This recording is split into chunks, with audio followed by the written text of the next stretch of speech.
estado disfrutando días libres por estas fiestas patrias. Ahora último, todos muy contentos, tenemos visitas de hermanos también de Cajamarca, ¿no? Que han venido aprovechando pues estos días libres a visitarnos, ya terminando esos días libres, y mucha gente estaba festejando y ponía, ¿no?, en sus muros, me encanta ser peruano, me gusta ser peruano. Alguien puso, ¿qué se sentirá no ser peruano?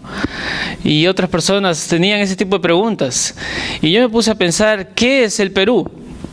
Y si tuviéramos que responder nosotros, cada uno de nosotros, esa pregunta, nosotros, yo estoy seguro que daríamos una descripción muy larga. Y daríamos hojas y hojas y hojas de qué es el Perú para nosotros, porque es un país que amamos, es el país donde hemos nacido. Pero sin embargo, si hablamos sobre otras personas y le preguntamos, por ejemplo, a una persona de la India, por ejemplo, ¿qué es el Perú?, yo creo que su respuesta va a ser muy limitada y nos va a decir simplemente un país, ¿no? O el que más sepa por ahí, un país de Sudamérica, ¿no? Entonces hay un principio aquí, es que una mayor descripción sobre algo nos habla acerca de un mayor conocimiento de algo, ¿no? No como regla total, pero sí generalmente, una mayor descripción sobre un tema nos habla acerca de un conocimiento mayor o de una vivencia mayor acerca de ese tema. Entonces, cuando preguntamos, ¿qué es la oración para ti?, ¿qué podemos decir? Y me di cuenta y me di con la sorpresa de que muchos cristianos tenían respuestas muy cortas, muy ciertas, muy bíblicas y muy buenas, pero muy cortas. Y decían, eso es conversar con Dios. Así de simple, hermano. Y es bueno, es eso también, es conversar con Dios y amén, ¿no? Es escuchar a Dios y hablarle a Dios. Y es muy buena la afirmación, muy bíblica, muy cierta y edificante también. Pero encontré una descripción que me gustó mucho y que quiero compartirles, porque es muy amplia. Y me gustó porque abarca muchos temas y nos hace entender el corazón también de este hombre. Todos conocemos a John Bunyan, el escritor del libro El Peregrino. Imagínense este hombre de oración describiendo qué es la oración. ¿Se imaginan qué es lo que él quisiera decir sobre la oración? Vamos a leerlo. Él dice, John Bunyan cuando estaba en prisión en Inglaterra, en 1662, escribió esto: la oración es abrir el corazón o el alma a Dios en una forma sincera, sensible y afectuosa por medio de Cristo, con la ayuda y el poder del Espíritu Santo, para cosas como las que Dios ha prometido o que son conforme a la palabra de Dios, para el bien de la iglesia, sometiéndonos en fe a la voluntad de Dios. Esa es su descripción de la oración. Creo que me puedo sentar y aprendimos muchísimo de esa descripción, sin tener que hablar más, sin tener que describir más. ¿Qué tal descripción sobre el tema de la oración? Nos habla de una persona, de un hombre que vive en oración, que realmente entiende el significado de la oración. Una explicación amplia, pero a la vez concisa, de lo que él entendía por oración. Vamos a leerlo una vez más para, teniendo este texto claro, arranquemos con la enseñanza. La oración es abrir el corazón o el alma a Dios en una forma sincera, sensible y afectuosa, por medio de Cristo, con la ayuda y el poder del Espíritu Santo, para cosas como las que Dios ha prometido o que son conforme a la palabra de Dios, para el bien de la iglesia y sometiéndonos en fe a la voluntad de Dios. Oremos, hermanos, para comenzar este tema. Padre Santo, Padre Altísimo, Señor, te damos gracias por tu palabra. Te damos gracias por este momento, por la libertad de culto, de poder reunirnos, Señor, a estudiar tu palabra, a conocerte, a conocer más acerca de esta bendición que nos has dado, que es el regalo de poder acercarnos a ti y hablarte, y la libertad que tenemos de que nos escuches y que nos respondas, que te humilles a inclinar tu rostro hacia la tierra y a mirarnos. Gracias, Señor, porque nos permites orarte a ti. Te pedimos que guíes este momento y que hables tú, Señor, por medio de mí, para que las personas que escuchen esta enseñanza puedan ser animadas a orar, a buscarte a ti en oración cada día y que no descuidemos este regalo tan precioso que nos has dado. En el nombre de Jesús nuestro Señor. Amén. Ok, entonces vamos a ver 3 puntos. El primero, la oración como la marca y evidencia más fuerte de un cristiano. Una característica del creyente es que invoca a Dios.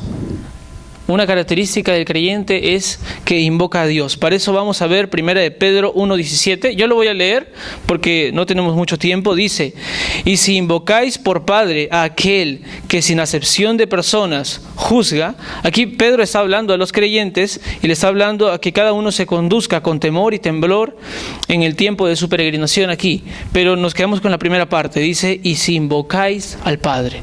Una característica de los cristianos es que invocan al Padre. Primera de Corintios 1, versículo 2 dice: a la iglesia de Dios que está en Corinto, a los santificados en Cristo Jesús, llamados a ser santos, con todos los que en cualquier lugar invocan el nombre de nuestro Señor Jesucristo. ¿No? Otra característica, incluso en los corintios, ellos invocaban el nombre del Señor. Esa es una característica que todos nosotros como cristianos debemos tener, que invocamos diariamente, siempre, el nombre de nuestro Señor, para realizar las labores de nuestra vida diaria, para realizar las labores más importantes que tenemos que hacer, para realizar cada actividad en nuestra vida. Debemos invocar al Padre. Y una característica del pueblo malo, del pueblo no creyente, dice el Salmo 14:4, dice, hablando de los malos, del pueblo enemigo de Dios: no tienen discernimiento todos los que hacen iniquidad, que devoran a mi pueblo como si comiesen pan, y a Jehová no invocan, dice. ¿No? Encontramos un contraste claro entre el pueblo de Dios y el pueblo malo. El pueblo de Dios es un pueblo que está invocando al Señor, y el pueblo malo, un pueblo que no invoca al Señor. Ese es un llamado para nosotros, hermanos, a que no nos comportemos como el pueblo malo. Yo sé que hay muchos creyentes que pasamos por momentos difíciles y descuidamos la oración. Y descuidamos, por los afanes de la vida, descuidamos la oración. Pero es el llamado de Dios que todos los creyentes andemos siempre invocando el nombre de nuestro Señor. J.C. Ryle dijo: no orar es una prueba clara de que una persona no es un creyente verdadero. Es obvio que no admite realmente sus pecados, ni ama a Dios, ni se siente en deuda de gratitud hacia Dios, ni anhela ser santo. No importa cuánto pudiera hablar sobre su religiosidad. No puede ser un creyente verdadero si no ora. Esas palabras son fuertes, ¿verdad? Son fuertes. Y debemos, como les decía hace un momento, tener la advertencia de que el hecho de que no ores no significa directamente que no eres un creyente. Si no oraste hoy día, estás entendiendo que no eres un creyente. No significa eso, sino que a veces, por los afanes de la vida, por el comportamiento que tenemos diariamente de hacer una cosa, hacer otra, perdemos ese ritmo de oración que debemos tener. Debemos ser dependientes de Dios, porque es para lo que hemos sido creados y es el lugar en el que más nos encontramos en gozo. Entonces, sabiendo eso, recordemos esta parte cuando Ananías es llamado por Dios para buscar a Saulo, a Pablo, que en ese momento era Saulo aún, y le dice: búscalo. Y Ananías se muestra temeroso, ¿no? Señor, pero él es el que mata a los creyentes, ¿no? Entonces, ¿cómo me vas a mandar a buscarlo y me va a matar? ¿No? Pero se sentía nervioso, pero la respuesta de Dios, o bueno, un versículo antes, él le dice algo bien claro y le dice: he aquí que él ora, ¿no? Y eso hace que Ananías vaya con confianza y le muestre la visión, y Saulo comienza a ser Pablo y comienza a predicar. ¿Por qué? Porque él reconoció: él ora, entonces es cristiano. La característica de un cristiano, de un pequeño Cristo, es que ora. Y eso fue la evidencia para ellos. Yo estoy seguro, hermanos, que Pablo había orado muchas veces como fariseo, muchas veces antes. De hecho, que lo había hecho, y eso con su campana de plata en la esquina y llamando la atención de todo el mundo. Pero esta es la primera vez que Dios valora una oración de Pablo. ¿Por qué? Porque nació de un corazón contrito y humillado. Y esa es la característica de un cristiano. De un corazón contrito y humillado, ora. Y por eso le dice a Ananías, ora. Él ora, y Ananías procede sin miedo, sin temor. Sabía que ya era su hermano. El segundo punto, la oración es el deber cristiano más descuidado. Y miren, hermanos, en este tiempo, yo creo que este versículo de Salmo 46, versículo 10, cuando dice, estad quietos y conoced que yo soy Dios, yo creo que no hay tiempo más oportuno en toda la historia de la humanidad que nuestros presentes días. Nunca la humanidad ha estado tan inquieta, con tantas cosas que hacer, con tanto de las redes sociales, con tanto trabajo, con tantos compromisos. En la humanidad nunca se ha vivido una época tan apurada y tan sin tiempo como la que se vive ahora. Todos, desde los más niños hasta los más mayores, no tienen tiempo para nada. Todos están ocupados, todos tienen proyectos, todos tienen 100 cosas que hacer, y cuando no tienen cosas que hacer, pues simplemente están en el ocio, pero buscando algo que hacer, ¿no? Yo creo que este versículo nunca se puede aplicar mejor que a nuestros tiempos. Estad quietos y conoced que yo soy Dios. La oración es el deber cristiano más descuidado, y por eso Dios nos dice, estad quietos y conoced que yo soy Dios. ¿Por qué la oración es el deber más descuidado en la actualidad? Encontré 2 puntos muy importantes. La oración no es natural en el hombre. El cuerpo humano se resiste a orar, ¿no? Nuestro cuerpo se resiste a orar. Cuando uno quiere orar, el cuerpo se cansa, te da sueño, uno siente esto, siente el otro. El cuerpo mismo te dice, no, ya no ores, ya anda, descansa, ¿no? Inclusive John Piper menciona en su libro, en uno de sus libros, un testimonio de cuando él se levanta en la mañana para orar y él piensa por un momento,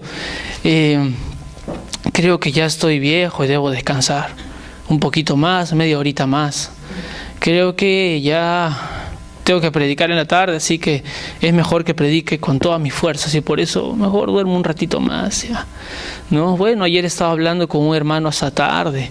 Creo que el Señor me da un merecido descanso, media horita más, ¿no? Y ahí mismo uno está leyendo y es gracioso porque dice, fuera Satanás, ¿no? Y dice, y en ese preciso momento me levanto, voy a mi cuarto, cojo mi paño, que tiene como una cubierta que se pone en la cabeza para abrigarse, y comienza a leer su devocional en su cuarto devocional, ¿no?